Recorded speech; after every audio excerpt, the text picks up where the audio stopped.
A weed is still a flower. Our walk across the Orlando Street footbridge that spanned Manchester Road, Bolton, was a regular route for my mum and I, and it was here that I first remember seeing a flower, albeit a dandelion. It was growing between the cracks in the concrete, and as we stopped to look, Mum explained that it was a weed, but still a flower, and we both thought it a thing of beauty in those grey surroundings, not unlike a burst of sunshine. Any kind of tree, flower or plant was hard to find in the area that my mother grew up in. Rows of terraced houses with small backyards filled the area. Houseplants did not enhance the inside of homes either, and it would be many years before Mum had her own garden and a house full of potted plants and cut flowers. We always remembered dandelions, though.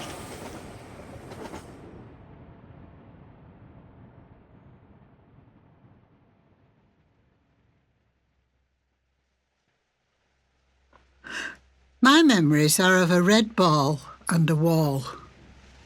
This particular wall, it seemed to me at age 3, the biggest wall ever. 3/4 of the way up was a black line. I don't know why.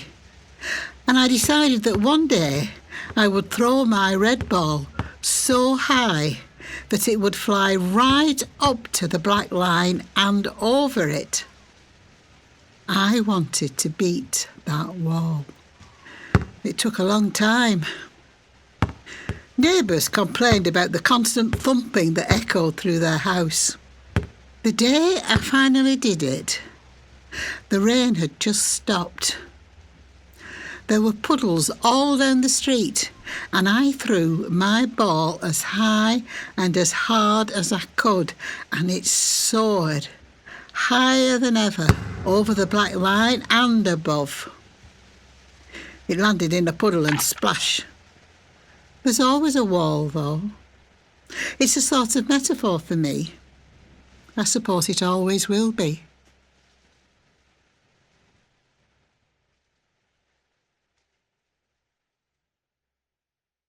Home. My memories of home are of a childhood full of long, sunny days, playing out in our street with the other kids. We played games of marbles, trying to win from the Marble King, but he always won. Hide and seek, counting slowly. 1, 2, 3. Ready or not, here I come. The screeching and howling laughter of water fights squelching and dripping in cold water. We played it and ran around into the back streets, the wind running through us, and faster we ran and ran until the hand on our back fell on us. On the other side of the street, kids played cricket and gully dunda, digging a hole and putting the wood piece into the ground and hitting it right into the next neighbourhood.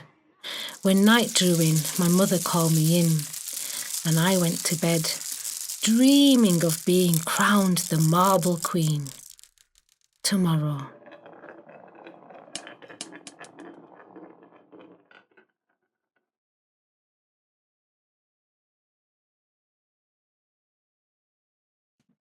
The Weeping Willow.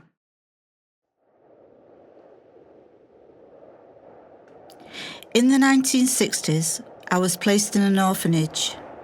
My name for it was the Orphanage of Tears, because it was a harsh place to which to grow up in. In the grounds of the orphanage, there was a large weeping willow tree. I loved that tree as I could climb up into it and just sit. I used to think the branches were like the children who lived in the orphanage, and the leaves were their tears. I remember climbing up in the tree and crying whilst I was sat amongst the branches. It didn't matter what season was, it was my sad place, and it was my place.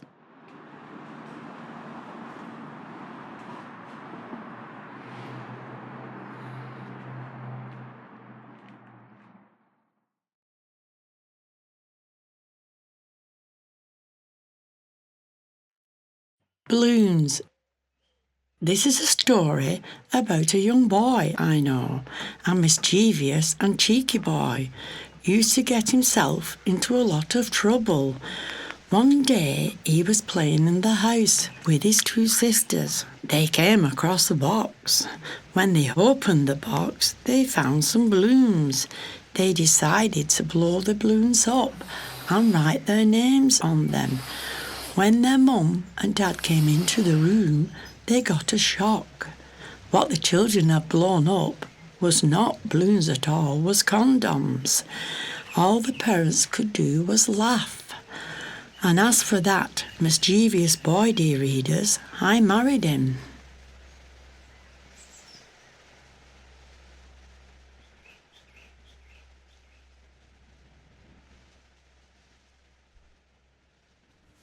Как мой дедушка воевал на войне. Когда я была ребенком, моя мать рассказывала мне историю моего дедушки. Мой дедушка воевал во Второй мировой войне. Он пошел на фронт добровольцем, но, к сожалению, я его не знала, потому что он умер до моего рождения. Я помню, как мама говорила, что мой дедушка был моряком. Он служил в Балтийском флоте. Его корабли сражались недалеко от северных границ нашей родины, Грузии. Во время одного из боев корабль, на котором воевал мой дедушка, был торпедирован. Десятки людей сказались в ледяном море. Среди них был и мой дедушка. Его долго искали, но он пропал без вести. Я всегда буду гордиться им. Это случилось во многих семьях. Давайте всегда помнить тех, кто воевал, чтобы мы могли жить, расти и учиться.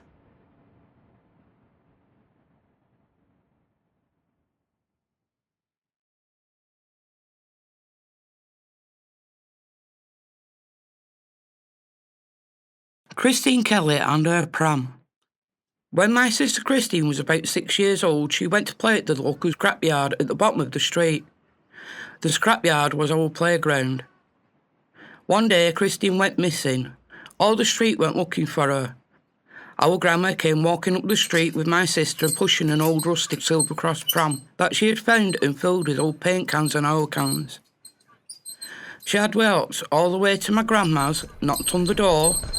When Grandma opened the door, Christine tipped the paint cans and oil cans out of the pram into Grandma's doorway. She told her that she had bought her a present.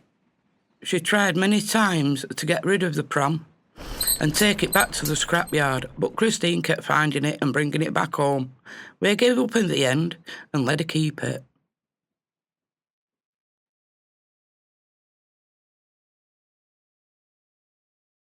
পুকুরে সাঁতার কাটা। আমার ছেলেবেলা কেটেছে বাংলাদেশে। পুকুরের স্বচ্ছ পানিতে আমি সাঁতার কাটতে ভীষণ ভালোবাসতাম। আনন্দে আত্মহারা হয়ে যেতাম। প্রথম যখন আমি সাঁতার শিখেছিলাম, আমার জন্য সেটা ছিল বড় একটা পরীক্ষার সাথে সাথে ভীষণ আনন্দেরও। এখনো মনে পড়ে সেই দিনটার কথা, যখন আমার সমস্ত ভয়কে উপেক্ষা করে আমি পুকুরে ঝাঁপ দিয়েছিলাম। ঝাঁপ দেবার পর আমি বুঝতে পারলাম আমি পানির গভীরে তলিয়ে যাচ্ছি। যখন আমি ভাসার জন্য চেষ্টা করছিলাম, আমার মনে হলো আমার পায়ে কিছু একটা পেঁচিয়ে আছে। আমি অনেক চেষ্টা করে যখন সরাতে যাচ্ছিলাম, আমি দেখলাম সাপ।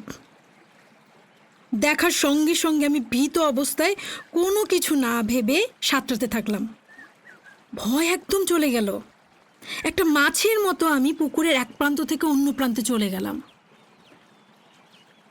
ওই দিনের ঘটনা আমাকে প্রথম শিখিয়েছিল কোনো কিছু অর্জনের প্রথম পদচারণা কতটা গুরুত্বপূর্ণ জীবনের জন্য।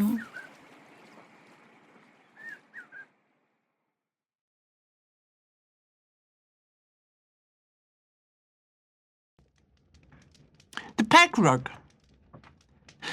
My childhood memory is of going to jumble sales.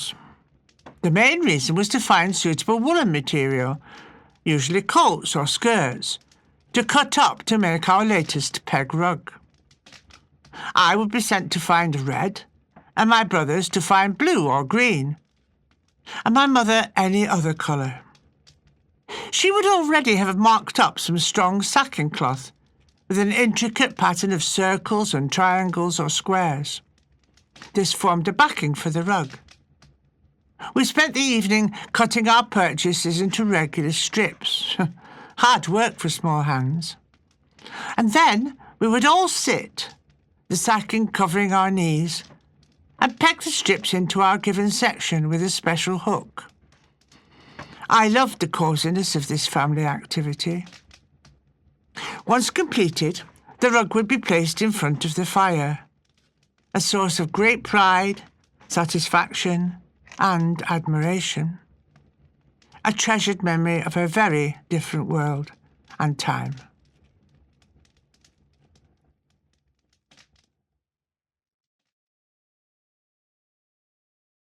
St. Anne's. I was lucky enough to grow up at the seaside in St. Anne's, near Blackpool. My family initially lived in Hyde, near Manchester. My mum had suffered with asthma all her life.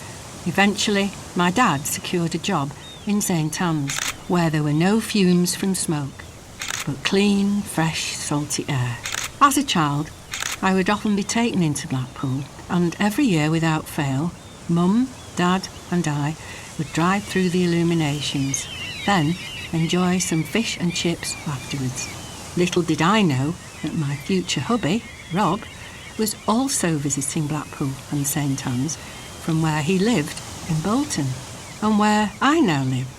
I remember the sand dunes, the sand, the salty sea and the sky, and my favourite lolly, a strawberry mivvy.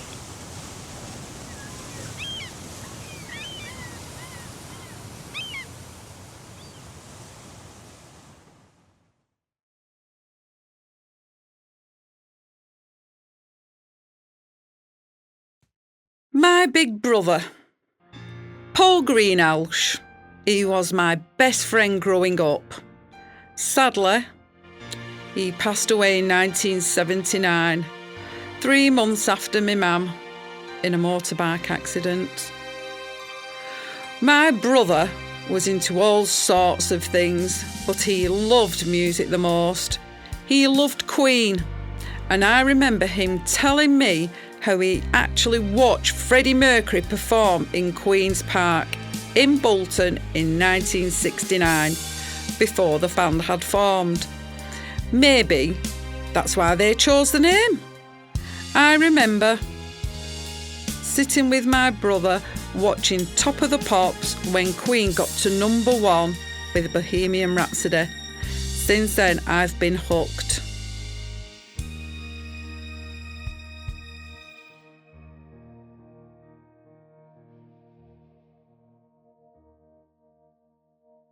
Jim's greenhouse. My dad's white greenhouse was his pride and joy. He grew tomatoes, lettuce and cucumbers in the greenhouse. He would take great care in feeding and watering everything. When produce was ready, we would be asked to go and get it for our tea. His tomatoes tasted delicious, and we would often be sent around to neighbours' houses to share them. One night, in the middle of winter, there was a big storm.